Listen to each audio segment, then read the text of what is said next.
Aki tsaka si Pompom. Nang-hold up sila ng bangko. Noong nang-hold up silang bangko, edi ang dami na nilang pera. Yung ibang pera, tinabi nila, tapos yung ibang pera, pinang-mall nila. Noong nag-mall sila, may nagturo sa kanila na sila hold up ng bangko, nakulong sila 10 taon.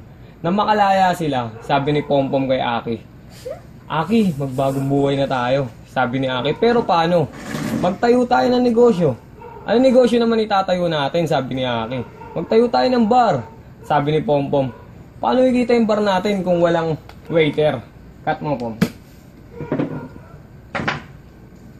Alam ko na yan.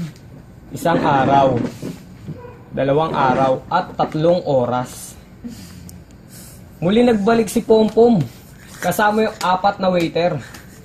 Mura lang pamasahe nun. 2. Sabi niya, ang tanga mo naman, Pom eh. Kukuha ka lang ng waiter, di ka pa kumuha ng babae. Paano yung magsasayaw dun sa bar natin? Umalis si Aki. Cut mo, Aki.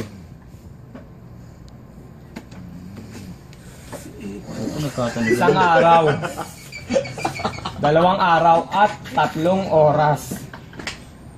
Muli nagbalik si Aki. Kasama yung 4 na babae. Mura lang pamasahe. 2. Sabi niya, ayan na, po, meron na tayong babae. Sabi ni Pompom, ang tanga mo naman eh. Kukuha ka na lang ng babae, di ka pa kumuha ng banda. Paano magsasayaw yung mga babae natin walang banda? Umalis si Pompom. Cut, Pom. 1 araw, 2 araw, at 2 oras. Muli nagbalik si Pompom, kasama yung banda, alas. Mura lang pamasahe. 2. Sabi niya, ayun na, kumpleto na tayo. Sabi ni Aki, kumpleto na tayo. Meron na tayong waiter, babae, tsaka banda. Tara, imbitahin natin si Parang Pati rito. Umalis si Aki, imbitahin natin si Pati. May mangungutang dyan. Si Pompom. May mangutang pa dyan. 1 araw, 2 araw, May nangungutang. 3 araw.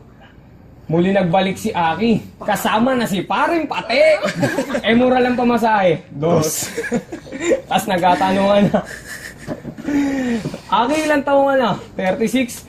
Ikaw, Pom, 45. 7 anak, 4 na bakla, 3 tomboy. Ito nga pala pangalan ng bar natin, 678. Pom, magkano kinita natin? 50. 50 lang kinita natin, Aki. Tama ba, pre? Kulang. 50. Kulang ba? Oy, Pompom, huwag mo nang upitin yung 2,500. Akala ko makakaligtas yung 2,500 eh.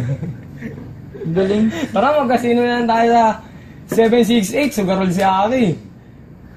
May 3 hari ng pusoy sa table 4. Ito barahan ng kalaban. Ito barahan nyo. Nanalo kayo, royal kayo, pre. Galing.